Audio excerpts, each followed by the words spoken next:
At 3 a.m. on January 31st, 1964, Lieutenant Fred Abrams was abruptly awakened by the deafening sound of mortar shells bursting all around him. Hoa Air Base, the largest U.S. and South Vietnam airfield in the country, was being attacked in a massive surprise, and thousands of Viet Cong troops were descending into the base from the rubber plantations that surrounded it in total darkness. The offensive was part of a large-scale attack across Vietnam, in which more than 100 cities and posts were assaulted by Viet Cong and North Vietnam troops to cripple the South. The onslaught would come to be known as the Tet Offensive. Officer Fred Abrams had rehearsed for this extreme scenario, and in just a few minutes, he was on his way to the bunker carrying his flight suit, boots, and gun belt. While U.S. and South Vietnam troops tried frantically to organize and repel the invaders, the Viet Cong continued to advance. Abrams would recall, quote, "The attackers got to within 100 yards of our squadron before being pushed back by the security police with M16s and large machine guns." The stakes were extremely high. If the Viet Cong could take control of the airbase and destroy the over 500 aircraft stationed there, U.S. troops across Vietnam would be left without air support against the coordinated attack.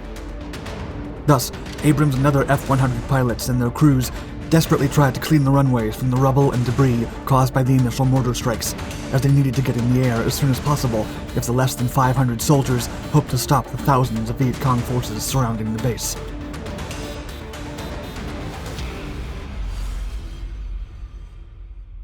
A crucial target.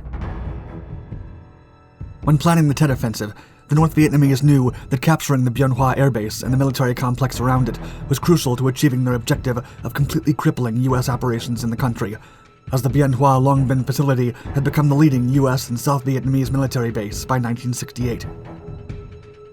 Hoa Air Base was the most critical air base in the country, and it served as the base for over 500 U.S. Air Force and Republic of Vietnam Air Force aircraft.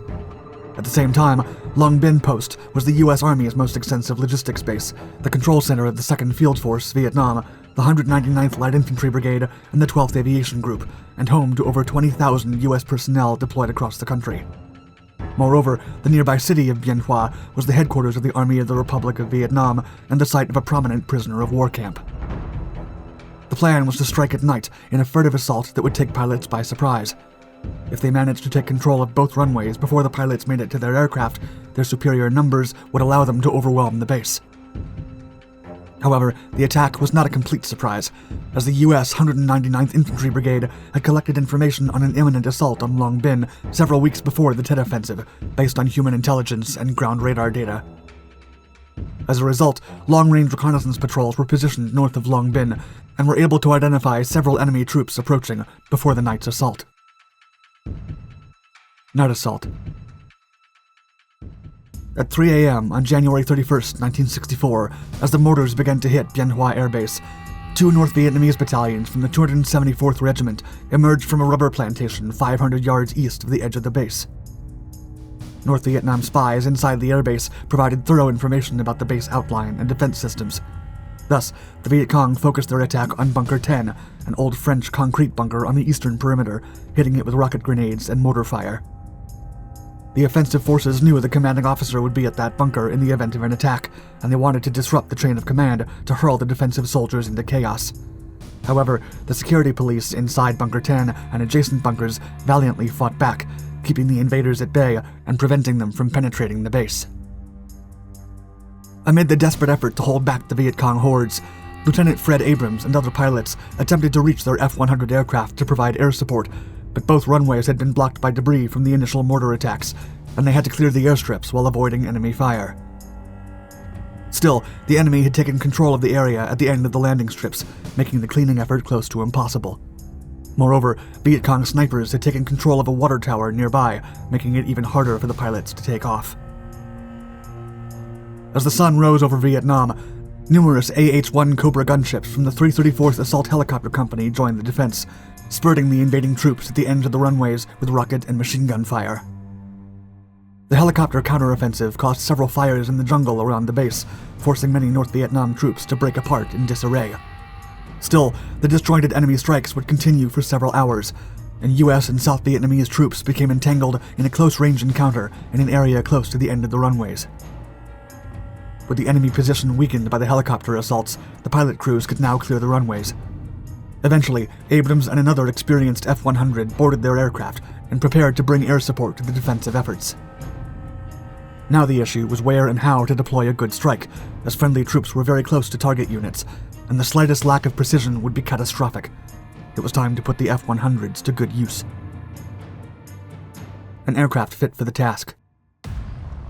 The F-100 Super Sabre was an American supersonic jet fighter that served the U.S. Air Force from 1954 to 1971, making it the main supersonic fighter during the Vietnam War. It was designed as a replacement and a performance improvement over the F-86, and was also the first American fighter capable of achieving supersonic speeds while flying level. In addition, it was adapted to perform as a bomber fighter during the Vietnam campaign because of its remarkable agility and speed in driving maneuvers. The Super Sabre began development in early 1951, and although early testing showed it suffered from yaw instability and a loss of lift on the tips of the wings as the aircraft approached stall speeds, delays in the development of the F-84F Thunderstreak forced the Tactical Air Command to deploy it as it was. Hundreds of Super Sabres were in service during the Vietnam War, delivering ordnance reliability of 99.5%. From May 1968 to April 1969, F-100 Super Sabre aircraft conducted over 24,000 sorties in Vietnam territory, averaging 24 missions on any given day. Sabre fighters also deployed a total of over 4 million rounds of 20mm rounds, 10 million pounds of napalm, and over 30 million pounds of bombs. With their unmatched speed and agility, the F-100 Super Sabre became crucial for U.S. forces when obtaining control of their territories in South Vietnam, despite their limited number of personnel in contrast to enemy forces. Ending the battle.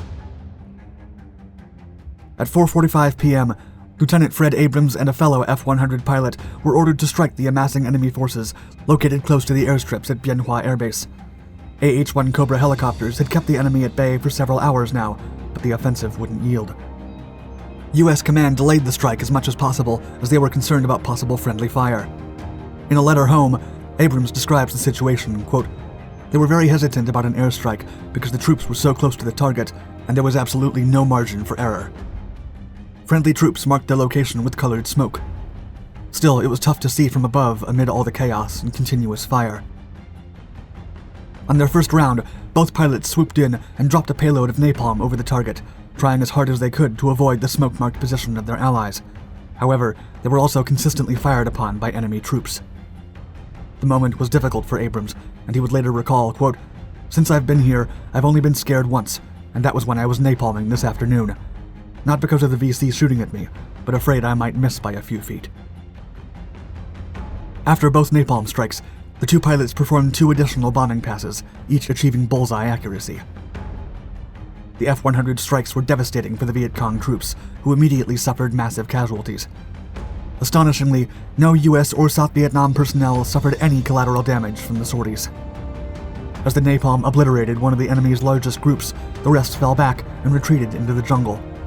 The battle was over, and the attack on Hoa Air Base ended up being a disaster for the North Vietnamese. The U.S. Air Force suffered 4 casualties, plus 26 wounded. Meanwhile, North Vietnamese and Viet Cong forces lost 137 soldiers, and 25 were captured by U.S. troops. In total, North Vietnam forces suffered close to 400 casualties during their attack on the Bien Hoa Long Binh complex. Ultimately, the Tet Offensive failed to deliver significant damage to the U.S. presence in Vietnam, and part of that failure was due to the air support provided by the pilots and soldiers at Bien Hoa Air Base. Thank you for watching our video. Please give us a like and consider subscribing if you enjoy our content. And for more thrilling history-inspired stories, don't forget to subscribe to all of our Dark Documentaries channels. Stay tuned.